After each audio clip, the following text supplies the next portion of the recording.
Eski Ramazanlar çok güzel geçerdi. Biz sabahına söğüre kalkardık. İftarımızı, söğürlüğümüzü yapardık. Ondan sonra beklerdik.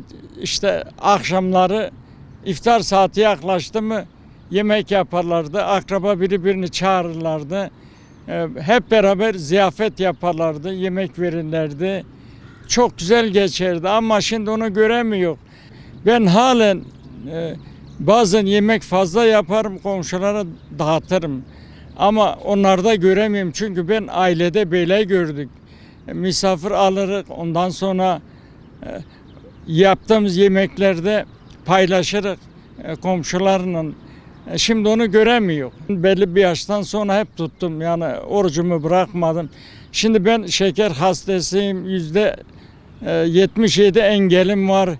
Yine de orucumu bırakmıyorum. Çocuklar diyor baba sen tutamazsın. Dedim ben hiç oruç yemem dedim, imkanı yok. Son nefese kadar orucumuzu tutacak. Ben orak zamanı orak biçerdik. Sabah erken giderdik. Saat 11'e kadar çalışırdık. 11'de bırakırdık, gölgeye çekilirdik. Tabii o zamana kadar iyice mesusu yok orak biçmede. Ondan sonra beklerdik, işte akşam iftarı beklerdik ondan sonra. Çok güzel geçerdi o günler. Ramazan gelirdi, millet çok mutlu olurdu.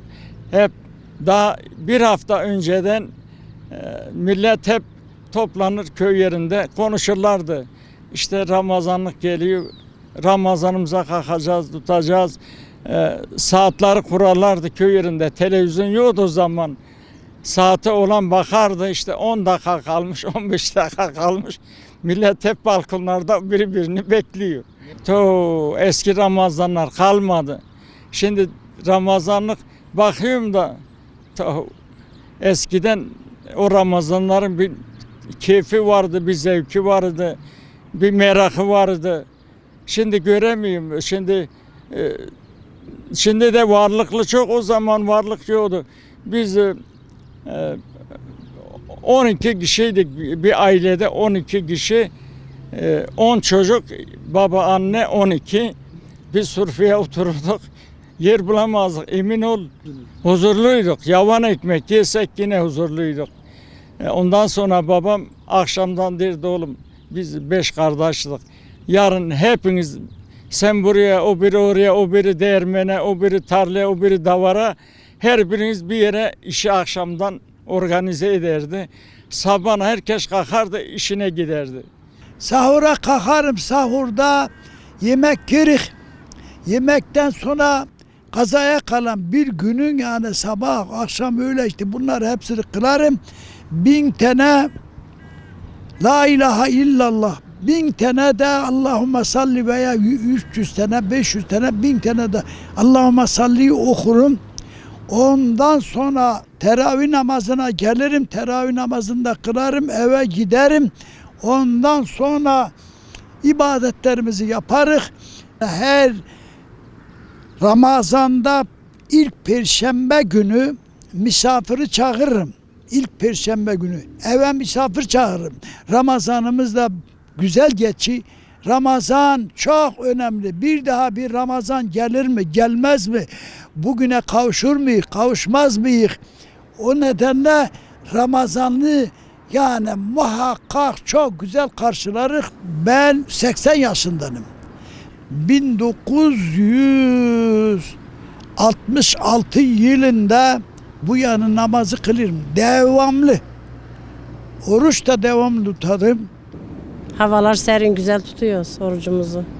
Yazın köylerde tutuyordu işte babalarımız, dedelerimiz.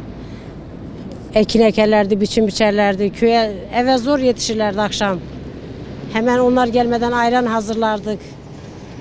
Öyle yani. Zordu eskiden. Sıcak havalarda daha zor olur. Yine de tutuyorduk tabii. Şimdi de güzel, çok şükür. Sağlığımız yerinde tutuyoruz. Allah cümlemize sağlık versin inşallah. İyi bayramlara çıkarsın hepimizi. Ramazan nasıl geçiyor eski? Çok güzel geçiyor. Eski Ramazanlarla bir zaman. Eskiyi daha çok arıyoruz. Şimdikinden daha mutlu, huzurluydu eskiler. Daha güzeldi. Aile bir aradaydı. Sahura hep beraber kalkılıyordu. Beraber yeniyordu. Şimdi gençler kalkmıyor. Akşam ne yiyip yatıyorlar. Ramazanlar, evet, 11 ayın sultanı, bu milletin huzurlu olduğu, barışla, huzurla, mutlulukla yaşayabileceği bir ay. Ancak eskiden böyle değildik. Eski Ramazanlar çok güzeldi. Aileler bir aradaydı. Büyük vardı, küçük vardı, saygı vardı, sevgi vardı. Ama saygı, sevgi, hürmet kalmamış. Aileler küçülmüş. Çocuklar tek tek bir evlerde kalmaya başlamış. Kimse kimseyi saymıyor, sevmiyor. Tek dert maddiyat olmuş. Bize eskiden derlerdi ki Avrupa'da böyle, işte herkes bir lokantaya oturur, herkes parasını verir. Şimdi biz onlardan daha kötü olduk.